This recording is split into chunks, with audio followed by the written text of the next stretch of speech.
الله أكبر.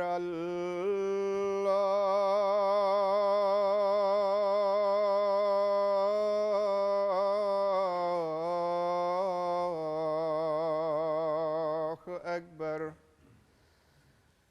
الله أكبر.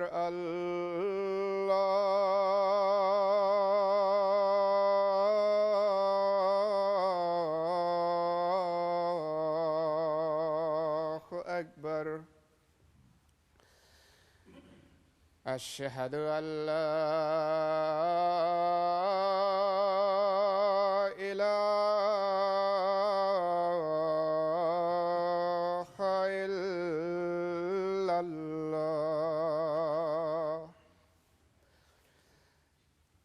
أشهد أن لا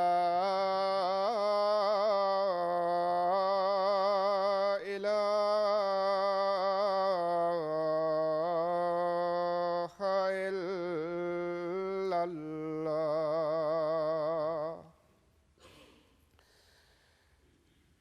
أشهد أن محمدًا رسول الله.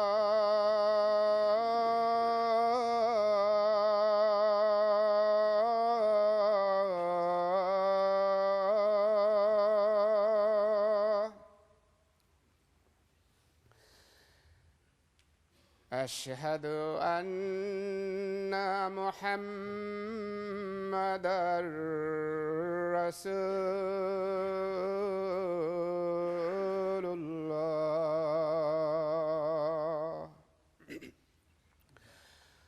حي على الصلاة.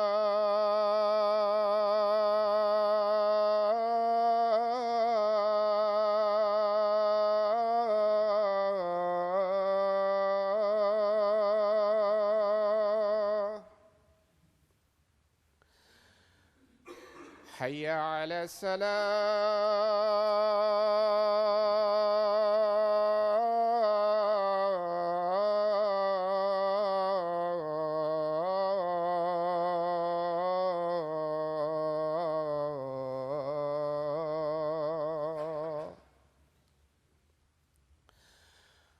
حي على الفلاح.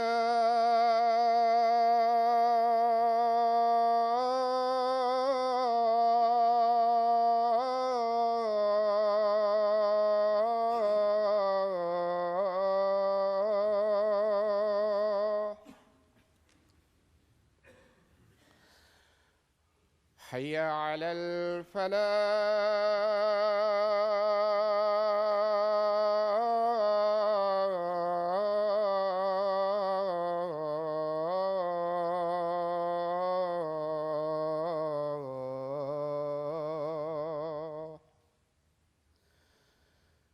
الله أكبر.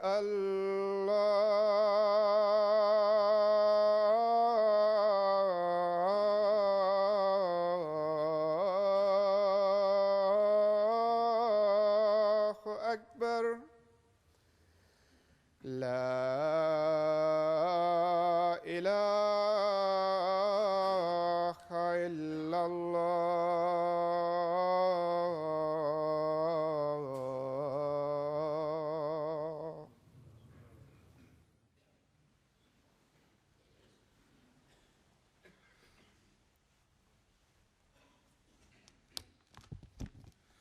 السلام عليكم ورحمة الله.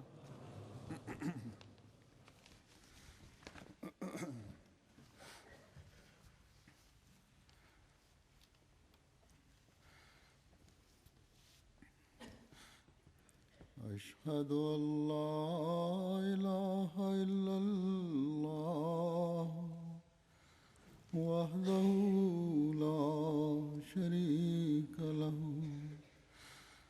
وأشهد أن محمدًا عبده ورسوله.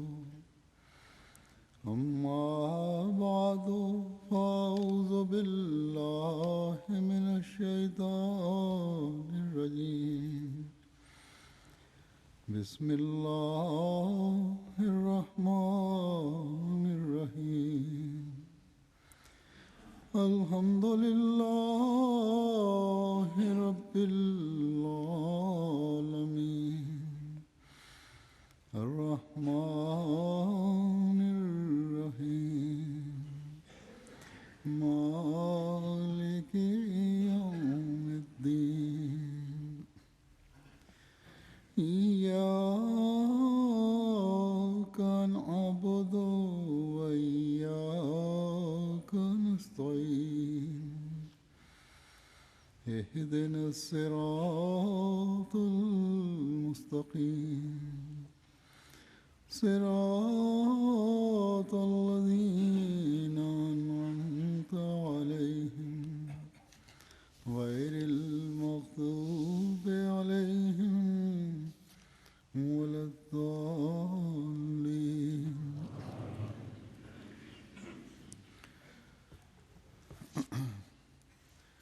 گزشتہ خطبے میں نے سورہ فاتحہ کی آیت ایاک نعبد و ایاک نستعین کی حضرت مسیح موعود علیہ الصلوۃ والسلام کی تفسیر کے حوالے سے وضاحت کی تھی. یہ اللہ تعالیٰ کا ہم پر بڑا احسان ہے، بہت عظیم احسان ہے کہ اس نے ہمیں زمانے کے امام کو ماننے کی توفیق عطا فرمائی، جن سے ہمیں قرآن کریم کے گہرے معانی اور تفسیر کا علم ہوا. بہت سے خط مجھے اس کے بعد آئے کہ ہمیں اس خطبے کے بعد ایاک نعبد و ایاک نستعین کا جو عرفان حاصل ہوا ہے اور نماز میں اس دعا پر غور کرتے ہوئے پڑھنے سے جو لذت آئی ہے اس کا مزہ ہی کچھ اور تھا اور ہے، جاری ہے. بعض عرب لوگ، عربی بولنے والے، انہوں نے لکھا کہ حضرت مسیح موعود علیہ الصلوۃ والسلام کی کتاب کرامات الصادقین ہم نے پہلے ہی پڑھی ہوئی تھی، لیکن جو سن کر عرفان حاصل ہوا ہے اس کے بعد حوالے خطبے میں لگتا تھا کہ یہ پہلے نہیں پڑھا گیا. یقیناً حضرت مسیح موعود علیہ الصلوۃ والسلام کا کلام ایسا ہے جس کی جگالی کرتے رہنا چاہیے. بار بار جو سامنے آتا ہے تو نئے باب کھلتے ہیں، نئے اسرار و رموز کا پتہ چلتا ہے. رمضان میں ویسے بھی دعاؤں کی طرف توجہ ہوتی ہے، اس لیے دعا کا مضمون جو ہے وہ دل کو جا کر لگتا ہے. یہ دعاؤں کا مضمون اور آپ کی تفسیر آج بھی جاری رہے گی. گزشتہ خطبے میں نے ایک اقتباس پڑھا تھا جس میں حضرت مسیح موعود علیہ الصلوۃ والسلام نے فرمایا تھا، اس کو خلاصہ میں بیان کروں گا کہ ایاک نعبد میں خالص ہو کر اللہ کا عبد بننے کی طرف توجہ دلائی گئی ہے، اور ایاک نستعین میں عبودیت کے لیے قوت، ثابت قدمی، استقامت اور مستقل مزاجی کی طلب دعا کی گئی ہے، کیونکہ قوت اور ثبات قدمی بھی خدا تعالیٰ کی طرف سے ملتی ہے. اگر قوت اور ثبات قدمی نہ ہو تو عبودیت کا حق بھی ادا نہیں ہو سکتا. عبادت کرنے کی کوشش بھی اگر ہوگی اور اللہ تعالیٰ کی مدد شامل حال نہیں ہوگی اگر اس کے ساتھ، تو چند دن کی عبادت کے بعد پھر وہی عبادت میں بے قاعدگی، بے لذتی اور دل کے اچاٹ ہونے کا عمل شروع ہو سکتا ہے. کئی لوگ لکھتے ہیں کہ رمضان کے ماحول کی وجہ سے عبادتوں کی طرف توجہ پیدا ہوئی، ایک ماحول بندھا ہوا تھا، اس دھارے میں ہم بھی بہتے جا رہے تھے. رمضان ختم ہوا تو پھر وہی وہیں واپسی ہو گئی جہاں سے شروع ہوئے تھے۔ نمازیں ہیں لیکن ان میں وہ لذت اور ذوق نہیں۔ بس اس ماحول میں جب دعاؤں کی طرف توجہ ہے تو اللہ تعالیٰ نے عبادت میں ذوق، شوق، قوت اور ثبات قدمی کی جو دعا سکھائی ہے وہ دعا بھی کرنی چاہیے، تاکہ عبودیت کا صحیح حق ادا ہو اور ہمیشہ ہوتا چلا جائے۔ اگر ثبات قدمی نہیں تو عبودیت کا حق پیدا نہیں ہو سکتا۔ پھر آپ فرماتے ہیں کہ اب بننے کی طرف توجہ اور ثبات قدمی کی طلب کے بعد پھر وہ کون سی اہم چیز ہے جو ایک مومن میں ہونی چاہیے؟ اس بارے میں وہ اقتباس میں پچھلے خطبے میں پڑھا تھا، اسے پتہ چلتا ہے کہ وہ اہم چیز یہ ہے کہ ایک مومن کو یہ بھی پتہ ہونا چاہیے کہ وہ کس قسم کی قوت ہو اور یہ کس طرح حاصل ہوگی وہ قوت، ثبات قدم کس پر ہو اور اس کا معیار کیا ہو۔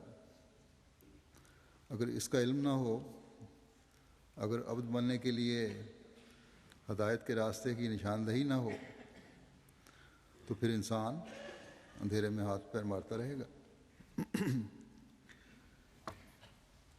اسے پتہ ہی نہیں ہوگا کہ وہ کس قسم کی عبودیت کی تلاش میں ہے، کیا چیز ہے، کون سی باتیں ہیں اس نے کرنی ہیں، کیا چیزیں اس نے مانگنی ہیں، کن راستوں کی اس نے تلاش کرنی ہے۔ آپ نے فرمایا کہ اس لیے یہ ضروری ہے کہ علم اور ہدایت کی تلاش کے لیے اہدنا الصراط کی دعا کی جائے۔ اس لیے اللہ تعالیٰ نے ہمیں یہ دعا سکھائی ہے تاکہ اللہ تعالیٰ انسان کی عبادت اور اس کی کوشش میں برکت ڈالتے ہوئے ایک حقیقی عابد اور اللہ تعالیٰ کے راستوں کے متلاشی کو ہمیشہ ہدایت کے راستوں پر گامزن رکھے، اس پہ توفیق دیتا چلا جائے۔ بس اہدنا الصراط المستقیم کی دعا اس ثبات قدم اور قوت کے حصول اور اس کا علم رکھنے کے لیے ہے جو مستقل مزاجی سے عبودیت کا حق ادا کرنے کے لیے ضروری ہے۔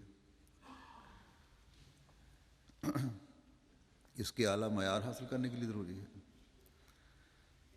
آپ علیہ السلام کے ارشاد کے مطابق ان تینوں دعاؤں کا خلاصہ گویا یہ بنے گا کہ جب تک انتہائی اخلاص، انتہائی کوشش اور ہدایت کو سمجھنے کی پوری صلاحیت حاصل نہ ہو جائے، اس وقت تک ایک حقیقی مومن کو، سچا عابد بننے والے کو آرام سے نہیں بیٹھنا چاہیے، اور یہ نہیں سمجھنا چاہیے کہ ہم نجات یافتہ ہو گئے یا ہم نے اپنے مقصد کو پا لیا، یا خدا تعالیٰ کے پیار کے سلوک کے اعلیٰ معیاروں کو حاصل کر لیا۔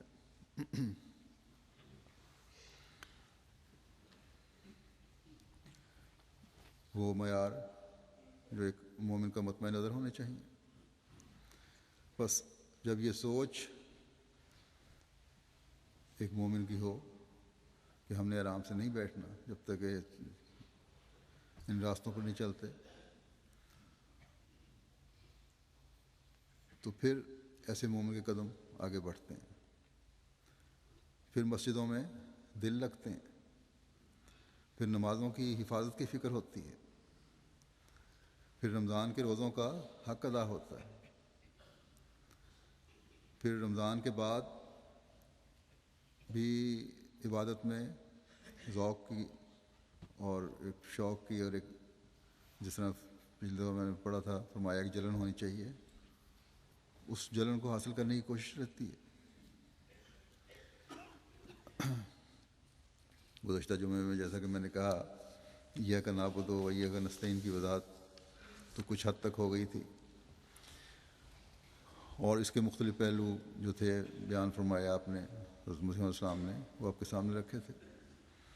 آج حضرت مسیح علیہ السلام کی تفسیر کی روشنی میں اہدنا الصراط المستقیم کے بعض گہرے مطالب اور اس کا مطلب، اس کے معنی، اس کی روح کیا ہے، وہ پیش کروں گا، جن سے پتہ لگتا ہے کہ اہدنا الصراط المستقیم کی دعا جو ہے وہ کس قدر وسیع ہے، اور ہمارے ہر معاملے کا کس طرح اس دعا نے احاطہ کیا ہوا ہے۔ پہلے جو اقتباس میں پیش کروں گا اس سے پتہ چلتا ہے کہ ہدایت پانے کے قابل کون لوگ ہوتے ہیں۔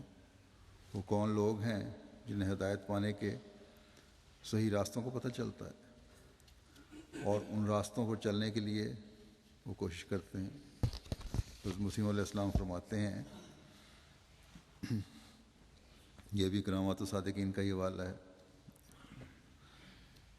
جس کا ترجمہ پڑھتا ہوں۔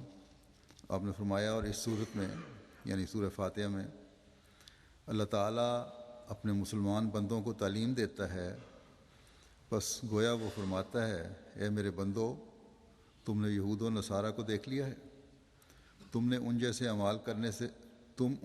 اعمال کرنے سے اجتناب کرو اور دعا اور استقامت کی رسی کو مضبوطی سے پکڑو، اور یہود کی مانند اللہ کی نعمتوں کو مت بھلاؤ، ورنہ اس کا غضب تم پر نازل ہوگا، اور تم سچے علوم اور دعا کو مت چھوڑو، اور نصارہ کی طرح طلب ہدایت میں سست نہ ہو جاؤ، ورنہ تم گمراہ ہو جاؤ گے۔ اور ہدایت کے طلب کرنے کی ترغیب دی، اس بات کی طرف اشارہ کرتے ہوئے کہ ہدایت پر ثابت قدمی اللہ تعالیٰ کی بارگاہ میں دعا اور گریہ زاری میں دوام کے بغیر ممکن نہیں۔ ہدایت پر ثابت قدمی جب تک مستقل مزاجی سے دعا نہیں کرو گے، گریہ زاری نہیں کرو گے، یہ ممکن نہیں ہے۔ فرمایا مزید برآں اس طرف بھی اشارہ ہے کہ ہدایت ایک ایسی چیز ہے جو خدا تعالیٰ کی طرف سے ہی ملتی ہے، اور جب تک کہ خدا تعالیٰ خود بندے کی رہنمائی نہ کرے اور اسے ہدایت یافتہ لوگوں میں داخل نہ کر دے، وہ ہرگز ہدایت نہیں پا سکتا۔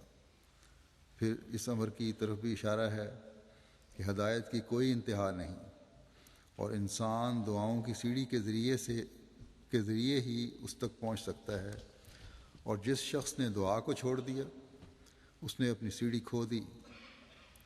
یقیناً ہدایت پانے کے قابل وہی ہے جن کی زبان ذکر الہی اور دعا سے تر رہے اور وہ اس پر دوام اختیار کرنے والوں میں سے ہو۔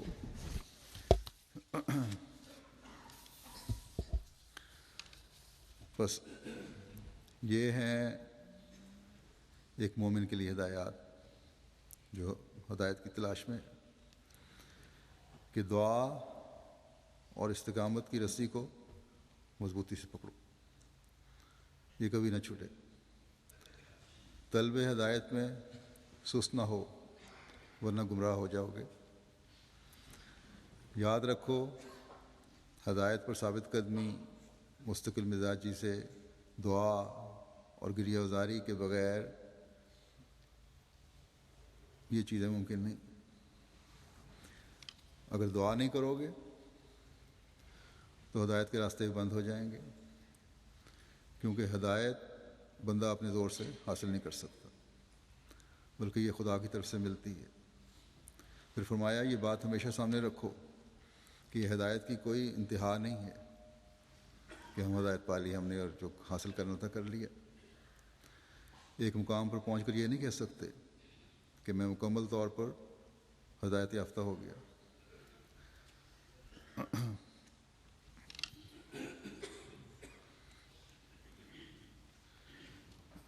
بس جب انتہا نہیں تو دعاؤں کی سیڑھی کی ہر وقت ضرورت ہے۔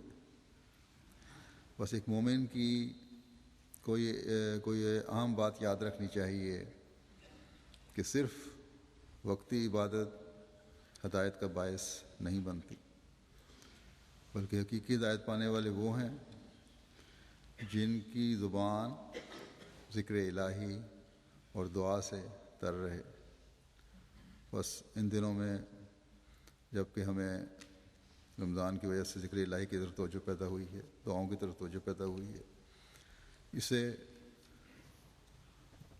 مستقل ہمیں اپنانے کی کوشش کرنی چاہیے تاکہ ہدایت کے راستوں پر ہمیشہ گامزن رہیں۔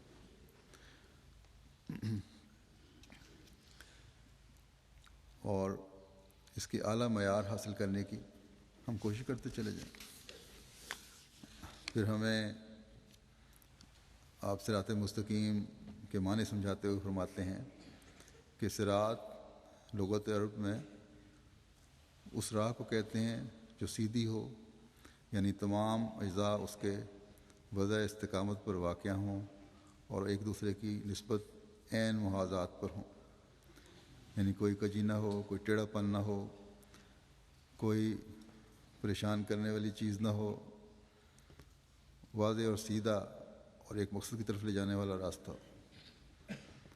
یہ نہیں کہ ایک جگہ پہنچ کر انسان سوچے، کنفیوز ہو جائے کہ میں دائیں جانا ہے کہ بائیں جانا ہے، بلکہ جو مقصد ہے خدا تعالیٰ کو پانے کا، اس طرف لے جانے والا راستہ ہو، اسی راستے کو صراط کہتے ہیں۔ خطرے کی نشاندہی کرے، جہاں مڑنا ہے وہاں مڑنے کی طرف رہنمائی کرے۔ پھر آپ علیہ السلام اہدنا الصراط المستقیم کے حقیقی معنی بیان فرماتے ہوئے فرماتے ہیں کہ صوفی لوگ اہدنا الصراط المستقیم کے معنی بھی فنا کرتے ہیں، یعنی روح، جوش اور ارادے سب کے سب اللہ تعالیٰ کے لیے ہو جائیں اور اپنے جذبات اور نفسانی خواہشیں بالکل مر جائیں۔ فرمایا بعض انسان جو اللہ تعالیٰ کی خواہش اور ارادے کو اپنے ارادے اور جوشوں پر مقدم نہیں کرتے، وہ اکثر دفعہ دنیا ہی کے جوشوں اور ارادوں کی ناکامیوں میں اس دنیا سے اٹھ جاتے ہیں۔ فرمایا نماز جو دعا ہے اور جس میں اللہ کو جو خدا تعالیٰ کا اسم اعظم ہے مقدم رکھا ہے، ایسا ہی انسان کا اسم اعظم استقامت ہے۔ اسم اعظم سے یہ مراد یہ ہے کہ جس ذریعے انسانیت کے کمالات حاصل ہوں، یعنی مستقل مزاجی سے دعاؤں کی طرف لگے رہو گے، اللہ کی طرف جاؤ گے تو تبھی انسانیت کے کمالات حاصل ہو سکتے ہیں یا ان کی طرف قدم بڑھ سکتے ہیں۔ بس جب اہدنا الصراط المستقیم کی دعا انسان کرتا ہے تو اللہ تعالیٰ کے احکامات کو بھی سامنے رکھنا ہوگا، اوامر و نواہی کو بھی دیکھنا ہوگا، کون سے کرنے کی باتیں ہیں اور کون سی نہیں کرنے کی باتیں ہیں۔ قرآن کریم کے حکموں پر نظر رکھنی ہوگی۔ اللہ تعالیٰ کے حقوق کی ادائیگی کے ساتھ بندوں کے حقوق بھی ادا کرنے ہوں گے، کیونکہ حقوق العباد بھی خدا تعالیٰ کی طرف لے جانے والے ہوتے ہیں۔ جب یہ ہوگا تب ہی اہدنا الصراط المستقیم کی دعا جو ہے وہ دل کی آواز بنے گی، تبھی استقامت کا مقام حاصل ہوگا، تبھی انسانیت کے کمال حاصل کرنے کی طرف حقیقی توجہ اور کوشش ہوگی، اور تبھی پھر انسان خدا تعالیٰ کی آغوش میں آ کر قبولیت دعا کے نظارے بھی دیکھے گا۔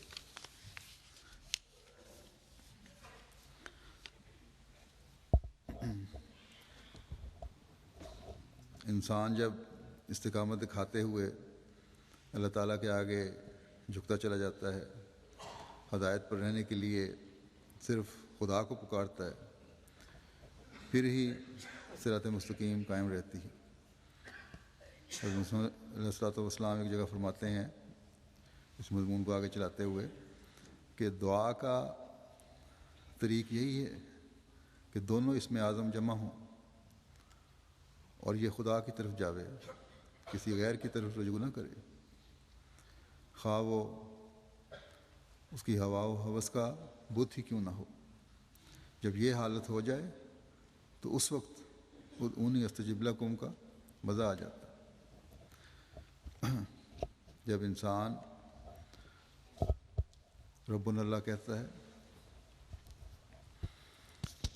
جب یہ پکار ہوگی اور پھر اس پر استقامت دکھاتا ہے تو تب جو دعاؤں کی توفیق ملتی ہے وہ حضرت نے فرمایا کہ اصل وہ توفیق ہے جہاں ادعونی استجب لکم کا مزہ آتا ہے کہ اللہ تعالیٰ کا یہ فرمان کہ مجھے پکارو میں تمہاری دعاؤں کو سنوں گا. بس استقامت شرط ہے اور اللہ تعالیٰ کو تمام طاقتوں کا مالک سمجھتے ہوئے اسی کو رب سمجھتے ہوئے اس کے آگے جھکنا شرط ہے. پھر اس بات کو بیان فرماتے ہوئے کہ دعا لوگوں کے تمام مراتب پر حاوی ہے، یعنی کسی بھی مرتبے کا آدمی ہو اسے اس دعا کی ضرورت ہے. آپ فرماتے ہیں بس خلاصہ یہ ہے کہ اہدنا الصراط المستقیم کی دعا انسان کو ہر کجی سے نجات دیتی ہے اور اس پر دین قویم کو واضح کرتی ہے اور اس کو ویران گھر سے نکال کر پھلوں اور خوشبوؤں بھرے باغات میں لے جاتی ہے. اور جو شخص بھی اس دعا میں زیادہ آہوزاری کرتا ہے اللہ تعالیٰ اس کو خیر و برکت میں بڑھاتا ہے. دعا سے ہی نبیوں نے خدائے رحمان کی محبت حاصل کی اور اپنے آخری وقت تک ایک لحظہ کے لیے بھی دعا کو نہ چھوڑا، اور کسی کے لیے مناسب نہیں کہ وہ اس دعا سے لاپرواہ ہو یا اس مقصد سے منہ پھیر لے، خواہ وہ نبی ہو یا رسولوں میں سے، کیونکہ رشد اور ہدایت کے مراتب کبھی ختم نہیں ہوتے بلکہ وہ بے انتہا ہیں اور عقل و دانش کی نگاہیں ان تک نہیں پہنچ سکتی. اس لیے اللہ تعالیٰ نے اپنے بندوں کو یہ دعا سکھائی اور اسے نماز کا مدار ٹھہرایا تاکہ لوگ اس کی ہدایت سے فائدہ اٹھائیں اور اس کے ذریعے توحید کو مکمل کریں اور خدا تعالیٰ کے وعدوں کو یاد رکھیں اور مشرکوں کے شرک سے نجات پائیں. اس دعا کے کمالات میں سے ایک یہ ہے کہ وہ لوگوں کے تمام مراتب پر حاوی ہے اور ہر فرد پر بھی حاوی ہے. وہ ایک غیر محدود دعا ہے جس کی کوئی حد بندی یا انتہا نہیں اور نہ اس کی کوئی غایت یا کنارہ ہے. بس مبارک ہیں وہ لوگ جو خدا کے عارف بندوں کی طرح اس دعا پر مداومت اختیار کرتے ہیں، زخمی دلوں کے ساتھ جن سے خون بہتا ہے، اور ایسی روحوں کے ساتھ جو زخموں پر صبر کرنے والی ہو، اور نفوس مطمئنہ کے ساتھ یعنی مستقل مزاجی کے ساتھ اور درد کے ساتھ اس دعا پہ قائم رہتے ہیں. فرمایا یہ وہ دعا ہے جو ہر خیر، سلامتی، پختگی اور استقامت پر مشتمل ہے، اور دعا میں رب العالمین کی طرف سے بڑی بشارتیں ہیں. اس دعا میں رب العالمین کی طرف سے بڑی بشارتیں ہیں. بس حضرت مسیح علیہ الصلوۃ والسلام نے فرمایا، خلاصہ میں بیان کر دوں کہ کیوں یہ سب مراتب کے لوگوں کے لیے ضروری ہے. اس لیے کہ انسان کو ہر قسم کے ٹیڑھے پن اور کجی سے ہی بچاتی ہے. انسان کے راستے میں مختلف طریق سے ورگلانے کے لیے شیطان بیٹھا ہوا ہے. اگر دل سے نکلی ہوئی اہدنا الصراط المستقیم کی دعا ہو تو یہ دعا پھر شیطان کے حملوں سے بچاتی ہے، ان کو ایمان پہ قائم رکھتی ہے. آج کل جب دنیا مذہب سے دور ہو رہی ہے، یہ دعا بہت بڑی دعا ہے جو ایک انسان کو سیدھے راستے پر قائم رکھ سکتی ہے، بشرطے کہ جیسا کہ پہلے میں بیان کر چکا ہوں کہ مستقل مزاجی سے اللہ تعالیٰ سے مدد کا طالب رہے انسان. بلکہ اگر خالص ہو کر کوئی بھی شخص کسی بھی مذہب سے تعلق رکھنے والا اگر اللہ تعالیٰ سے رہنمائی چاہے تو صحیح دین کی طرف اللہ تعالیٰ رہنمائی فرماتا ہے، بلکہ لامذہبوں کی بھی رہنمائی فرماتا ہے، ان کے لیے بھی ہدایت کا ذریعہ بن جاتی ہے بشرطے کہ نیت نیک ہو. آپ نے فرمایا کہ نبیوں نے خدائے رحمان کی محبت اس دعا کے ذریعے سے حاصل کی ہے. بس کسی بھی مرتبے کا انسان ہو، کوئی بھی شخص ہو، جتنی زیادہ آہوزاری سے یہ دعا مانگے گا خدا تعالیٰ اس کو خیر و برکت میں بڑھائے گا.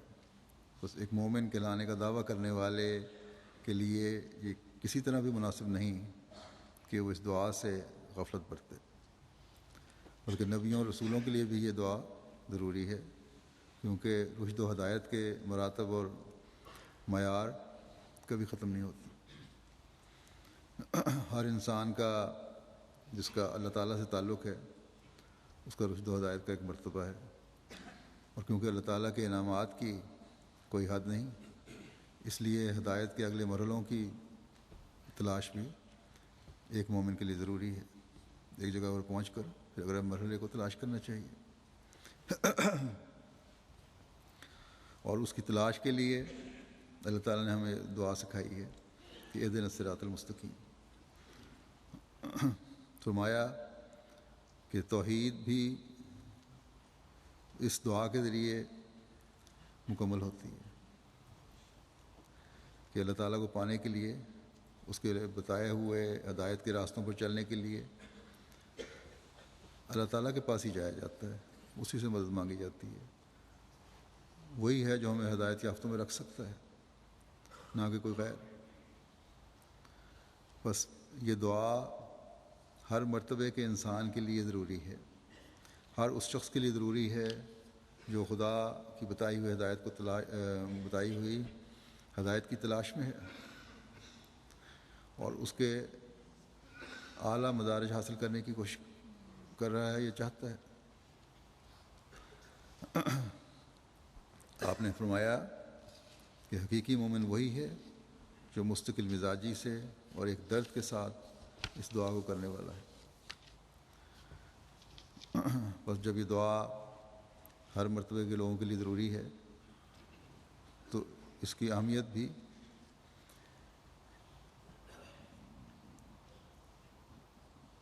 بہت زیادہ ہے۔ اس اہمیت پر روشنی ڈالتے ہوئے حضرت مسیح موعود علیہ الصلوۃ والسلام مزید فرماتے ہیں کہ 7ویں صداقت جو سورہ فاتحہ میں درج ہے اہدنا الصراط المستقیم ہے، جس کے معنی یہ ہیں کہ ہم کو وہ راستہ دکھلا اور اس راہ پر ہم کو ثابت اور قائم کر کہ جو سیدھا ہے، جس میں کسی نوع کی کجی نہیں۔ اس صداقت کی تفصیل یہ ہے کہ انسان کی حقیقی دعا یہی ہے کہ وہ خدا تک پہنچنے کا سیدھا راستہ طلب کرے، کیونکہ ہر ایک مطلوب کے حاصل کرنے کے لیے طبعی قاعدہ یہ ہے کہ ان وسائل کو حاصل کیا جائے جن کے ذریعے سے وہ مطلب ملتا ہے، اور خدا نے ہر یک امر کی تحصیل کے لیے یہی قانون قدرت ٹھہرا رکھا ہے کہ جو اس کے حصول کے وسائل ہیں وہ حاصل کیے جائیں، اور جن راہوں پر چلنے سے وہ مطلب مل سکتا ہے وہ راہیں اختیار کی جائیں، اور جب انسان صراط مستقیم پر ٹھیک ٹھیک قدم مارے اور جو حصول مطلب کی راہیں ہیں ان پر چلنا اختیار کرے تو پھر مطلب خود بخود حاصل ہو جاتا ہے۔ لیکن ایسا ہرگز نہیں ہو سکتا کہ ان راہوں کے چھوڑ دینے سے جو کسی مطلب کے حصول کے لیے بطور وسائل کے ہیں یوں ہی مطلب حاصل ہو جائے، بلکہ قدیم سے یہی قانون قدرت بندھا ہوا چلا آتا ہے کہ ہر یک مقصد کے حصول کے لیے ایک مقرری طریقہ ہے۔ جب تک انسان اس طریقے پر قدم نہیں مارتا تب تک وہ امر اس کو حاصل نہیں ہوتا۔ بس وہ شے جس کو محنت اور کوشش اور دعا اور تضرع سے حاصل کرنا چاہیے صراط مستقیم ہے۔ جو شخص صراط مستقیم کی طلب میں کوشش نہیں کرتا اور نہ اس کی کچھ پرواہ رکھتا ہے، وہ خدا کے نزدیک ایک کجرو آدمی ہے، اور اگر وہ خدا سے بہشت اور عالم ثانی کی راحتوں کا طالب ہو تو حکمت الہی اسے یہی جواب دیتی ہے کہ اے نادان، اول صراط مستقیم کو طلب کر، پھر یہ سب کچھ تجھے آسانی سے مل جائے گا۔ سو سب دعاؤں سے مقدم دعا جس کی طالب حق کو اشد ضرورت ہے طلب صراط مستقیم ہے۔ پھر صراط مستقیم کی روح اور حقیقت کو بیان فرماتے ہوئے، اور یہ کہ ایک مومن کو صراط مستقیم کے کن معیاروں کے حصول کی کوشش کرنی چاہیے، آپ فرماتے ہیں کہ صراط مستقیم کی حقیقت جو دین قویم کے مد نظر ہے وہ یہ ہے کہ جب بندہ اپنے فضل و احسان والے خدا سے محبت کرنے لگے، اس کی رضا پر راضی رہے، اپنی روح اور دل اس کے سپرد کر دے اور اپنے آپ کو اس خدا کو سونپ دے جس نے انسان کو پیدا کیا ہے، اس کے علاوہ کسی اور سے دعا نہ کرے، اسی سے خاص محبت رکھے، اسی سے مناجات کرے اور اسی سے رحمت و شفقت مانگے، اپنی بے ہوشی سے ہوش میں آ جائے، اپنی چال سیدھی کرے اور خدائے رحمان سے ڈرے، محبت الہی اس کے رگ و ریشے میں سرایت کر جائے، اللہ تعالیٰ اس کی مدد کرے اور اس کے یقین اور ایمان کو پختہ کرے، تب بندہ اپنے پورے دل، اپنی خواہشات، اپنی عقل، اپنے اعضاء اور اپنی زمین اور کھیتی باڑی سب کے ساتھ کلی طور پر اپنے رب کی طرف مائل ہو جاتا ہے اور اس کے سوا سب سے منہ موڑ لیتا ہے۔ اس کی نگاہ میں اپنے رب کے سوا اور کچھ بھی باقی نہیں رہ جاتا، وہ اپنے محبوب ہی کی پیروی کرتا ہے۔ بس اہدنا الصراط المستقیم کی دعا ایک جو کہ کوئی مومن کو کرنی چاہیے، اس سے دنیا بھی ملتی ہے، دین بھی مل جاتا ہے۔ فرمایا کہ اس کے لیے ایک کوشش کی ضرورت ہے، اپنی بے ہوشیوں سے نکلنا پڑے گا۔ دین سے غفلت جو ہے یہ ایک بے ہوشی کی حالت ہے، اس سے نکلو اور اس کی تلاش کرو، ہر چیز میں اللہ تعالیٰ کی محبت اپنے دلوں میں پیدا کرو۔ جب یہ چیز ہوگی تو پھر تمہاری دنیا بھی دین بن جائے گی اور اللہ تعالیٰ کی رضا کی خاطر ہر کام ہو رہا ہوگا۔ پھر آپ فرماتے ہیں کہ اسلامی ہدایت پر قائم رہنے کے لیے 3 چیزیں ہیں جن کا ایک مسلمان کو خیال رکھنا چاہیے، کیونکہ اس کے بغیر ہدایت مشکل ہے۔ یہی 3 باتیں ہیں جو اس بات کی طرف رہنمائی کرتی ہیں کہ کون سی ہدایت ہے جو ایک مومن کو طلب کرنی چاہیے اور اس کو اپنانا چاہیے۔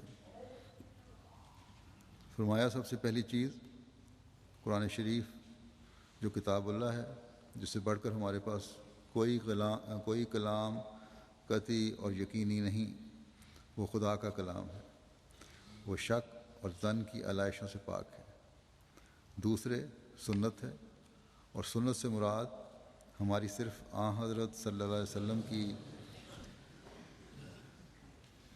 فعلی روش ہے جو اپنے اندر تواتر رکھتی ہے اور ابتدا سے قرآن شریف کے ساتھ ظاہر ہوئی اور ہمیشہ ساتھ ہی رہے گی، یا بتبدیلی الفاظ یوں کہہ سکتے ہیں کہ قرآن شریف خدا تعالیٰ کا قول ہے اور سنت رسول صلی اللہ علیہ وسلم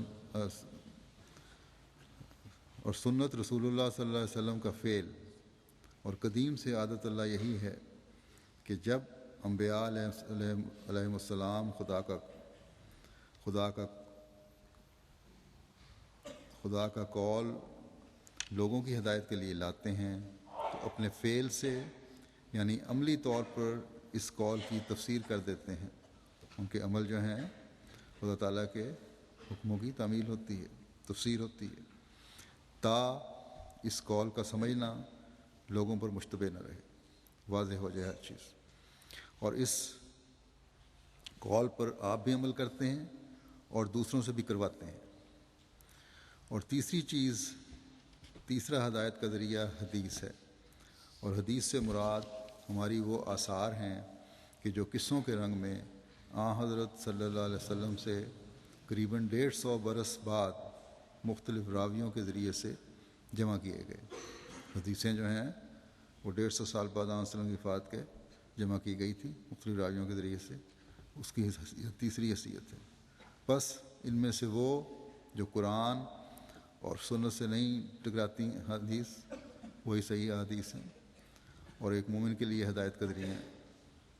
آپ نے فرمایا کہ اہل حدیث کی طرح ہم سنت اور حدیث کو ایک چیز نہیں سمجھتے۔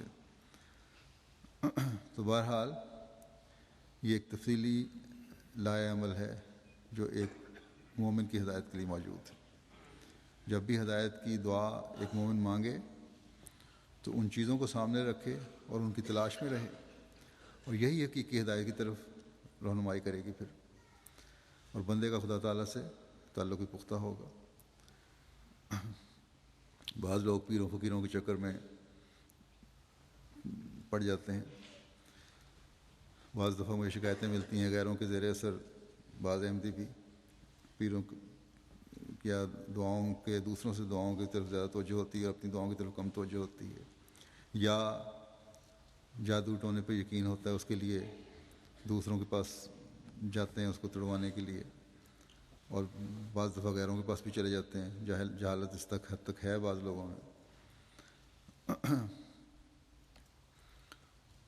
اور اپنے عملوں کی طرف توجہ نہیں ہے، دعاؤں کی طرف توجہ نہیں ہے، تو یہ چیز انتہائی غلط ہے۔ اللہ تعالیٰ کا شکر ہے کہ چند ایک کے علاوہ شاید آئندہ میں نہ ہوں ایسے لوگ، ورنہ غیروں میں تو شرک کی انتہا ہوئی ہے،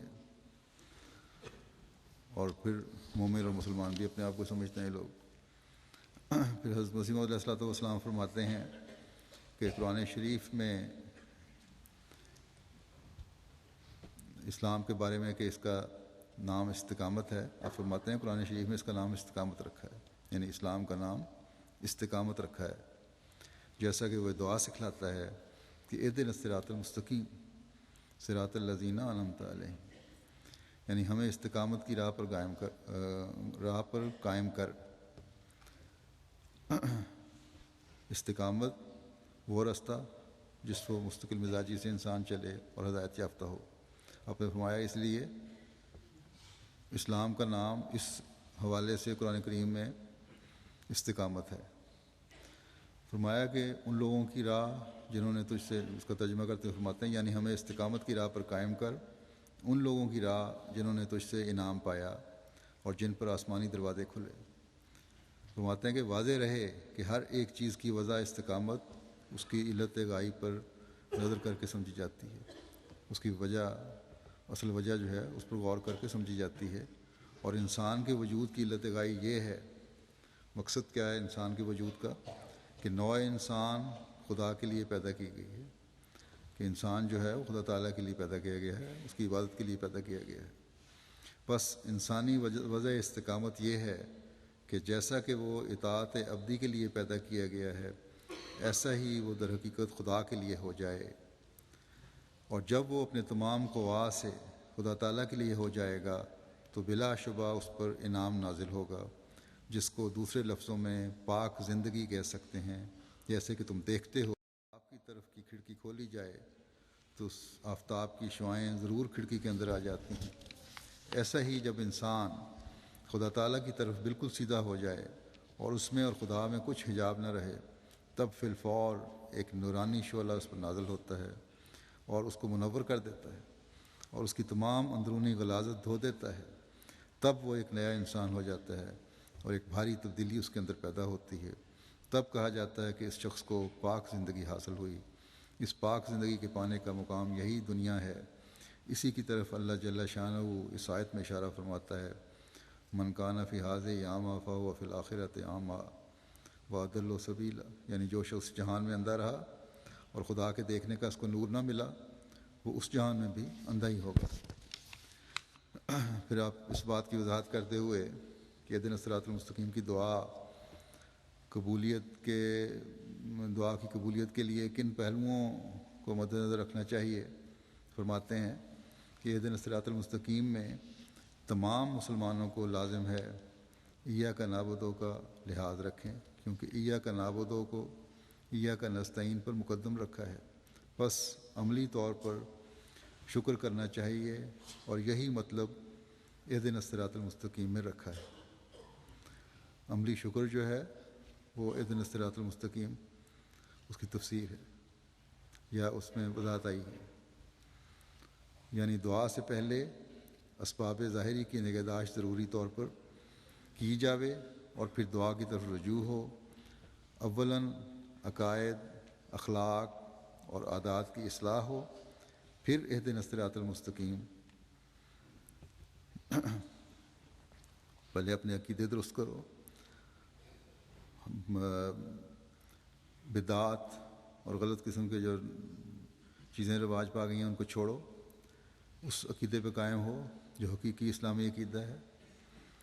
پھر اپنے اخلاق بہتر کرو، اپنی عمل صحیح کرو، ان کی اصلاح ہو جائے، پھر اہدنا الصراط المستقیم کی دعا ہو، تبھی اللہ تعالیٰ پھر اس کو قبول فرماتا ہے۔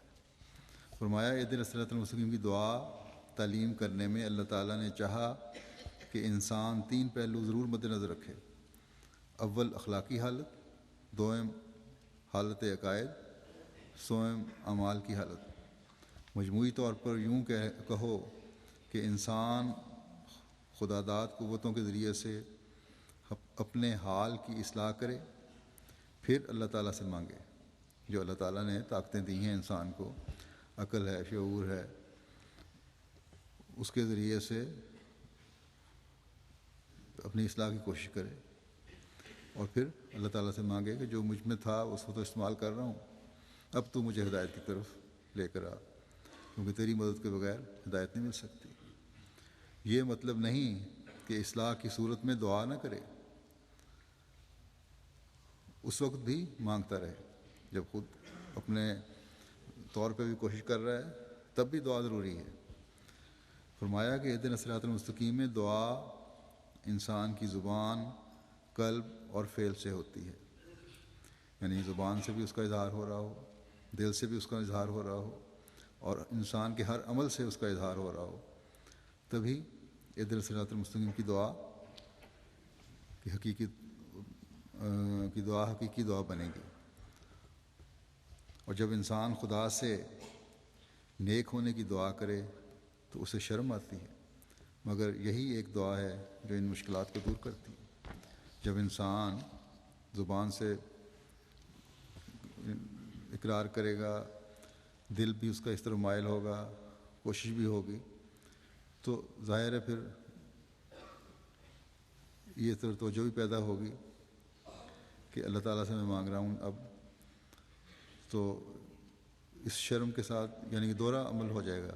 ایک طرف انسان دعا کے ساتھ کوشش کر رہا ہوگا، اور جب دعا کر رہا ہوگا تو پھر دوبارہ ان چیزوں کو میں اپنے زبان کی درستی میں، اپنے دل کی درستی میں، اپنے عملوں کی درستگی میں کوشش کر رہا ہوگا، اور اس میں شرم آ رہی ہوگی کہ میں بغیر ان کی درستگی کے کس طرح اللہ تعالیٰ سے مانگوں کہ مجھے سیدھے راستے پہ چلا.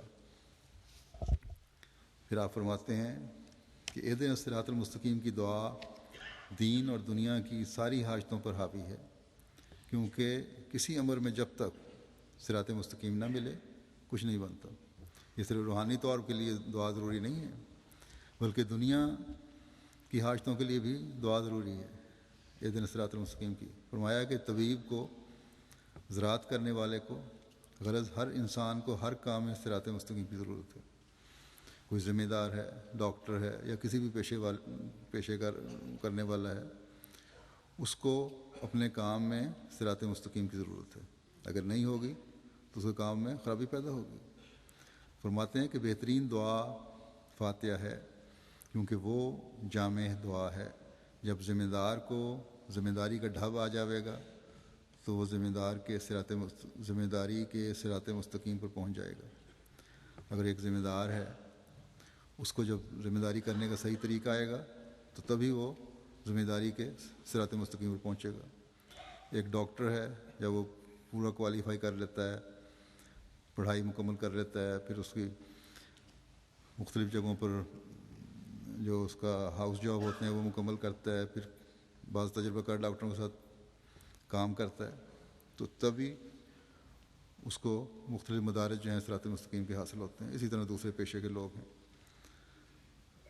فرمایا تو ذمہ داری کے صراط مستقیم پر پہنچ جاوے گا اور کامیاب ہو جاوے گا. اسی طرح تم خدا کے ملنے کی صراط مستقیم تلاش کرو. خدا کے ملنے کی بھی صراط مستقیم تلاش کرو، اس کے لیے بھی کوشش پہلے کرو، اور پھر دعا کرو. اور دعا کرو کہ یا الہی، میں ایک تیرا گناہ گار بندہ ہوں اور افتادہ ہوں، میری رہنمائی کر. اور ادنا اور اعلیٰ سب حاجتیں بغیر شرم کے خدا سے مانگو کہ اصل موتی وہی ہے.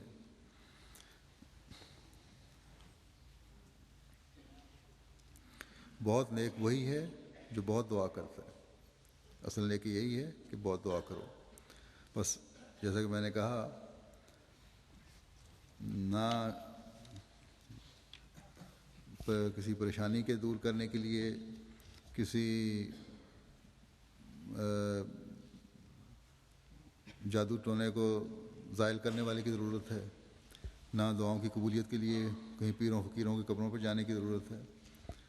خالص ہو کر اپنی حالتوں کی درستی کرتے ہوئے اگر بندہ خدا تعالیٰ کے آگے جھکے تو وہی ہے جو تمام حاجتیں انسان کی پوری کرنے والا ہے۔ پھر آپ فرماتے ہیں نماز کا جو مومن کی معراج ہے مقصود یہی ہے، اس میں دعا کی جاوے، اور اسی لیے ام الادیہ اہدنا الصراط المستقیم دعا مانگی جاتی ہے۔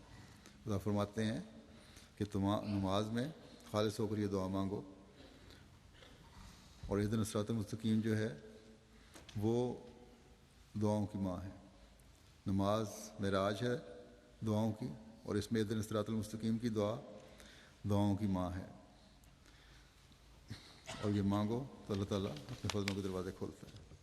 پھر آپ فرماتے ہیں کہ انسانی زندگی کا مقصد اور غرض صراط مستقیم پر چلنا اور اس کی طلب ہے۔ یہ مقصد غرض ہے جو ہر انسان کو، ہر مومن کو اپنے سامنے رکھنا چاہیے، جس کو اس صورت میں ان الفاظ میں بیان کیا گیا ہے، اہدنا الصراط المستقیم صراط الذین انعمت علیہم۔ یا اللہ ہم کو سیدھی راہ دکھا، ان لوگوں کی راہ، ان لوگوں کی جن پر تیرا انعام ہوا۔ یہ وہ دعا ہے جو ہر وقت، ہر نماز اور ہر رکعت میں مانگی جاتی ہے۔ اس قدر اس کا تکرار ہی اس کی اہمیت کو ظاہر کرتا ہے۔ فرمایا ہماری جماعت یاد رکھے کہ یہ معمولی سی بات نہیں ہے، اور صرف زبان سے طوطے کی طرح ان الفاظ کا رٹ دینا اصل مقصود نہیں ہے، بلکہ یہ انسان کو انسان کامل بنانے کا ایک کارگر اور خطا نہ کرنے والا نسخہ ہے، جسے ہر وقت نصب العین رکھنا چاہیے اور تعویذ کی طرح مد نظر رہے۔ اس آیت میں 4 قسم کے کمالات کے حاصل کرنے کی التجا ہے۔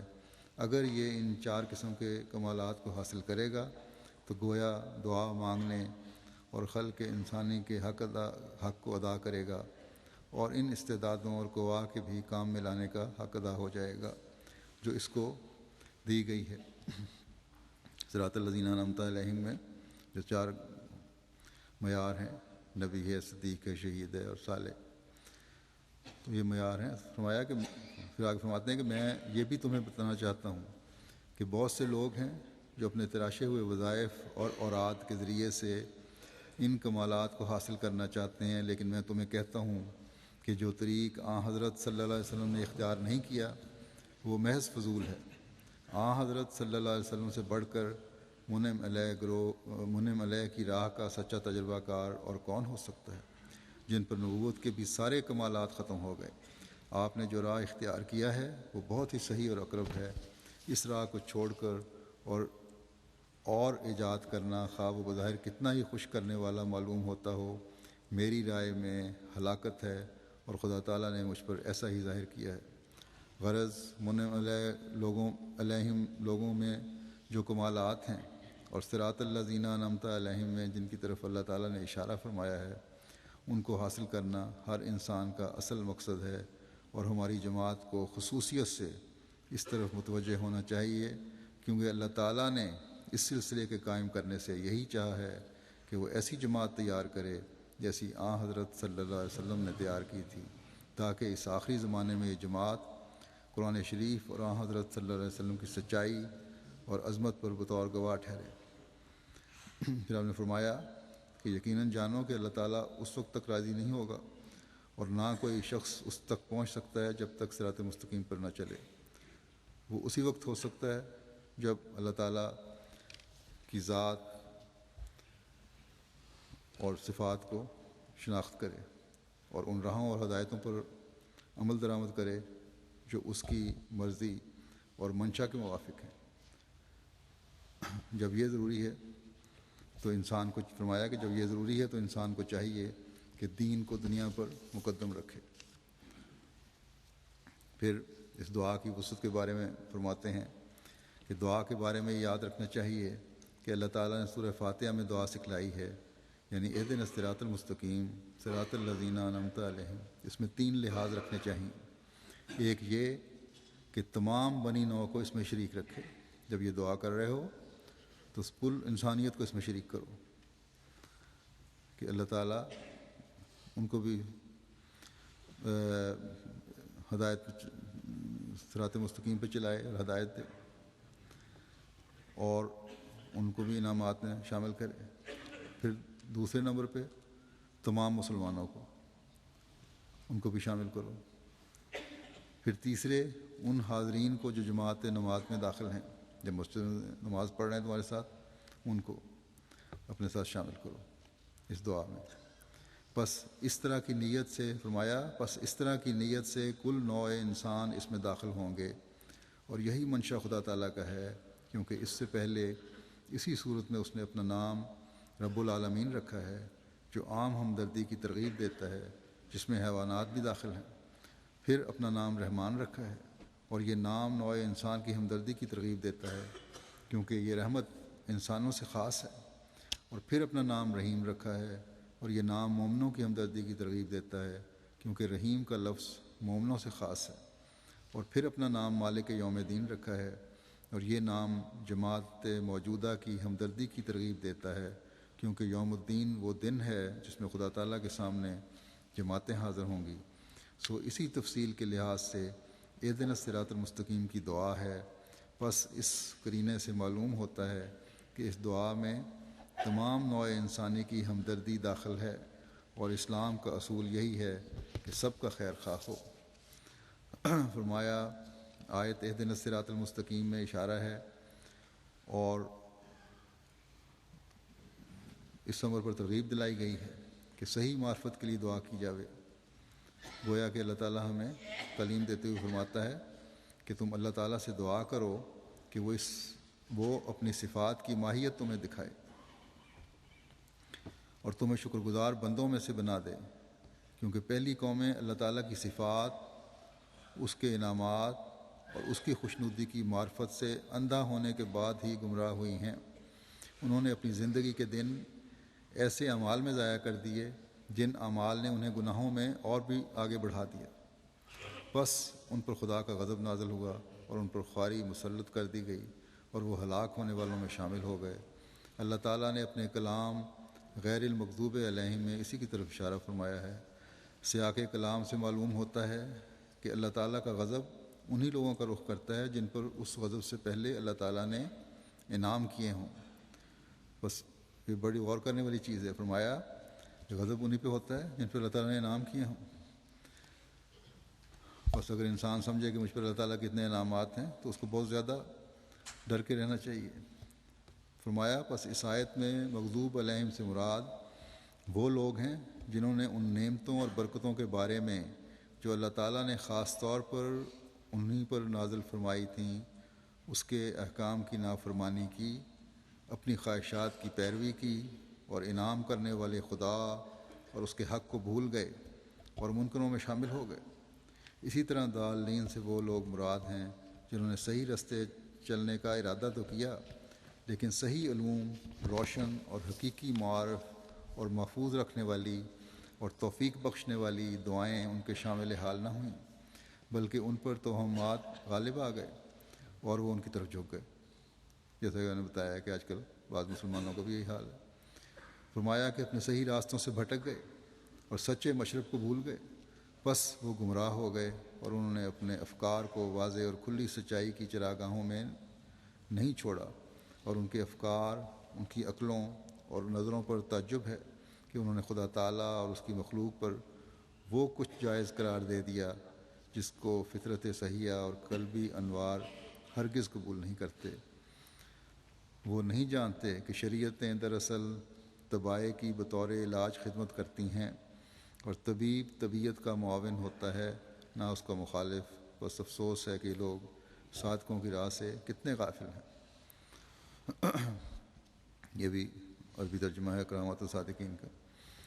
بس یہ لوگ جنہوں نے اس زمانے کے امام کو نہیں مان رہے، اس مسلم کو نہیں مان رہے، وہ بھی بھٹکے ہوئے ہیں۔ اللہ تعالیٰ ہمیں خالص ہو کر اپنے حضور دعا کرنے والا بنائے، ان لوگوں میں سے کبھی نہ بنائے جو ہدایت کے بعد پھر اللہ تعالیٰ کے غضب کے مورد بنتے ہیں، گمراہ ہو کر اپنی دنیا و آخرت برباد کرتے ہیں۔ اللہ تعالیٰ ہمیں اپنی صحیح معرفت عطا فرمائے اور ہمیشہ اہدنا الصراط المستقیم پر چلتا رکھے۔ اس رمضان کو ہمارے لیے